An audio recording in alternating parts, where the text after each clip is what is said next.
Praise the Lord, ஹல்லேலூயா.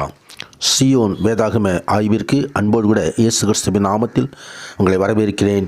இன்றைய தினத்திலும் 1 Samuel புஸ்தகத்தின் அதிகாரங்கள் 16 முதல் 18 அதிகாரங்களில் உள்ள வசனங்களை தியானிக்க சர்வ வல்லமையுள்ள தேவன் தாமே நமக்கு கிருபை பாராட்டுவாராக.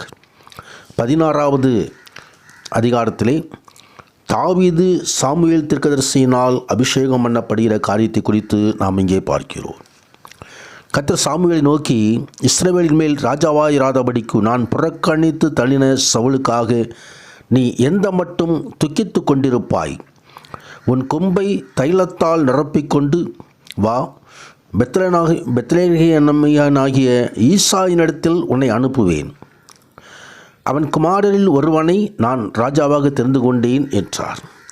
சாமுவேல் முதலில் பயந்தாலும் தேவனுடைய கட்டளை கிணங்கி ஈசாய் வீட்டுக்கு போய் குமாரர்கள் எல்லாம் 7 குமாரர்களை பார்க்கிறார்.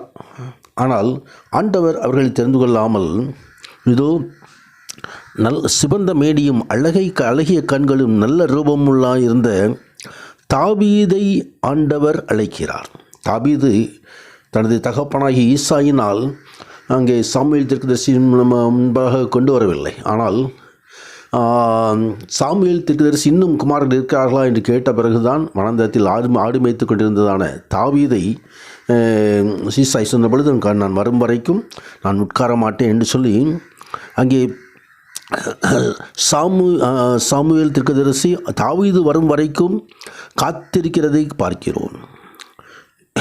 இது நான் இங்கே வர மட்டும் பந்தியிருக்க மாட்டேன் என்று சொல்லி அங்கே வெயிட் பண்ணுகிறார். தாவீது வந்த பிறகு தைலக்கொம்பை எடுத்து அவன் சகோதரன் நடுவே அபிஷேகம் பண்ணினான். அது முதற்கொண்டு கர்த்தருடைய ஆவியானவர் தாவீதின் மேல் வந்து இறங்கி இருந்தார். சாமுவேல் எழுந்து ராமாவுக்கு போய்விட்டான் என்று சொல்லி வேதவசனம் சொல்லுகிறது. தொடர்ந்து தாவீது சவுலுக்கு ஊழியம் செய்து கொண்டிருக்கிறதை குறித்து பார்க்கிறோம். சவுல் ராஜா தேவனுக்கு கீழ்ப்படியாததினால் தள்ளப்பட்டு போய்விட்டார்.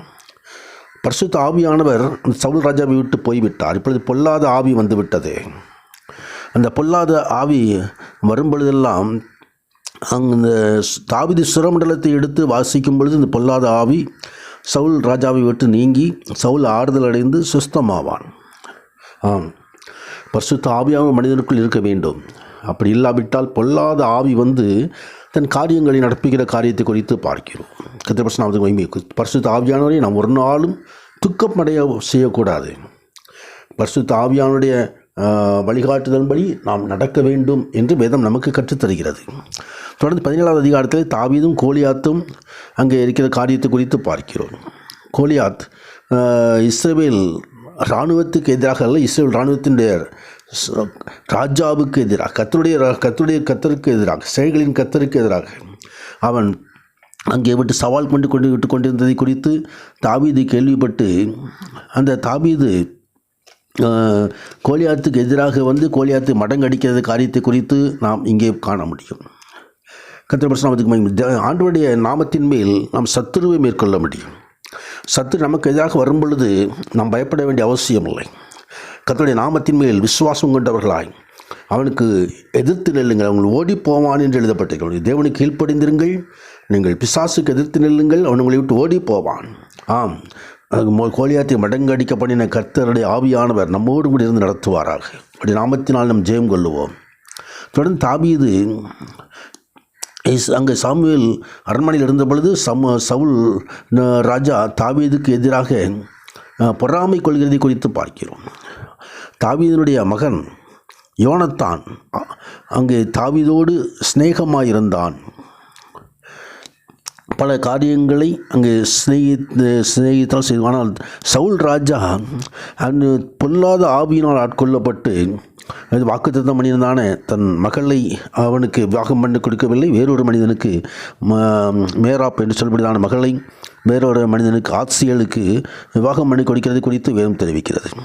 மீண்டுமாய் பெலிஸ்தருடைய 100 நுனித்தோள்களை கொண்டு வர என்று சொல்லி இருக்கும்போது அங்கு தாவீது 200 நுனித்தோள்களை கொண்டு வந்து பெலிஸ்தர் நுனித்தோளை கொண்டு வந்து இங்கே அந்த சவுல் சொன்னதான மீகால் என்ற மகளை மனம் முடித்து கொண்டிருக்கிறது குறித்து பார்க்கிறோம்.